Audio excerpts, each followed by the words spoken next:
Today we're going to talk about how to find the equation of a line in slope-intercept form, given various pieces of information about the line. To complete this problem, we'll identify the components we've been given, plug them into our slope-intercept formula, and then simplify the equation.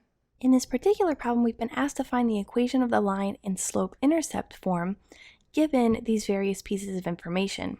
The equation of the line in slope-intercept form is the formula y equals mx plus b, where m is the slope and b is the y-intercept.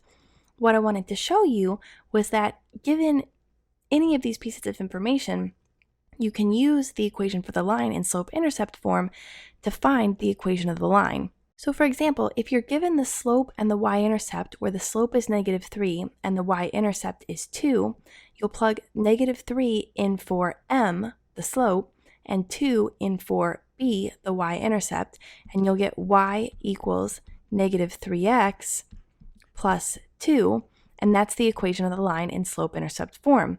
That's the easiest possible scenario. If you're given a slope and a point, so for example, the slope -3 and the point 1, -1, what you would do is plug in the slope and get y equals -3x plus b, and then using your point, you'd need to plug the point in for x and y. So you'd plug 1 in for x and -1 in for y, and you get -1 equals -3 times 1 plus b, the point here being to solve for b. So we'd get -1 equals -3 plus b. Adding 3 to both sides, we'd see that b is equal to 2.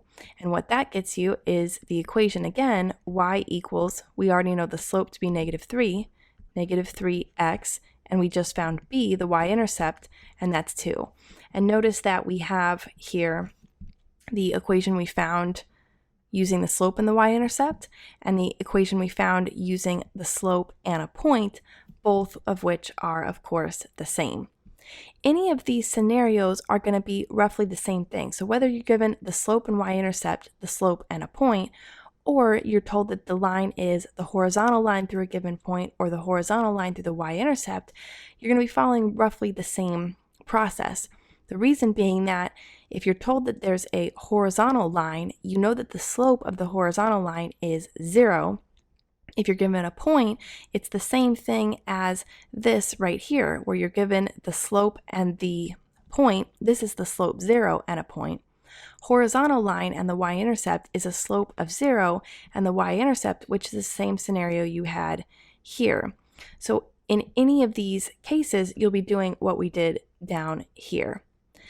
Slightly different case is if you're given 2 points on the line and asked to use the slope-intercept form to find them. What you want to do with 2 points is first use the 2 points to find m, the slope, then plug in one of the points to find b.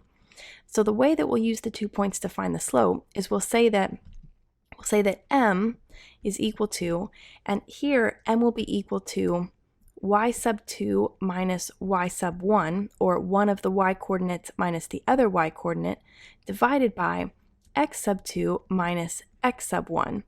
The important thing here is that x sub 2 and y sub 2 come from the same coordinate pair, and x sub 1 and y sub 1 come from the same coordinate pair.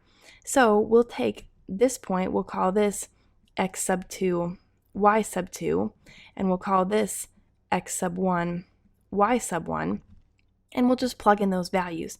So y sub 2 is 5 minus y sub 1, which is -1. Then divide that by x sub 2, which is -1, minus x sub 1, which is +1. And when we simplify, we get 6 over -2, which is -3. Now that we have the slope m, we're just back to the same place that we were in category 1 over here, where we had a slope and a point. Since we've already been given 2 of those points, we can just use one of the points along with the slope, and we really just have this here, slope and a point. And we can say y equals -3x plus b, plugging in the slope, and then plug in the point, and we can say 1, -1, but since we did that before, we'll plug in -1 and 5. So we'll plug in 5 for y and -1 for x and solve for b. What we'll get is 5 is equal to positive 3 plus b, subtract 3 from both sides, and see that b is equal to 2. Given that, we have y equals, we know that the slope is negative 3, so negative 3x plus the y-intercept of 2, and we can see that we're right back to the equation that we found using the information we had in category 1. Finally, the last thing that you could be asked to find is the equation of the line in slope-intercept form given a point on the line and the piece of information that the line is parallel to another line. Well, if the line is parallel to another line, here we've been given another line in slope-intercept form, and we know here, based on the formula, that this is our slope. So really, this all just comes back to we have a slope and a point, and we're right back in the same situation that we were in category 1, and we can just say that y is equal to the slope of this line. Remember that parallel lines have the same slope, so identifying the slope in this line means that we can plug in the same slope for our line, and then just plug in the point we were given, 5 and 1, and that's exactly what we did over here. We plugged in 5 and 1 and found that b was equal to 2 when we did that, and we ended up right back at y equals negative 3x plus 2.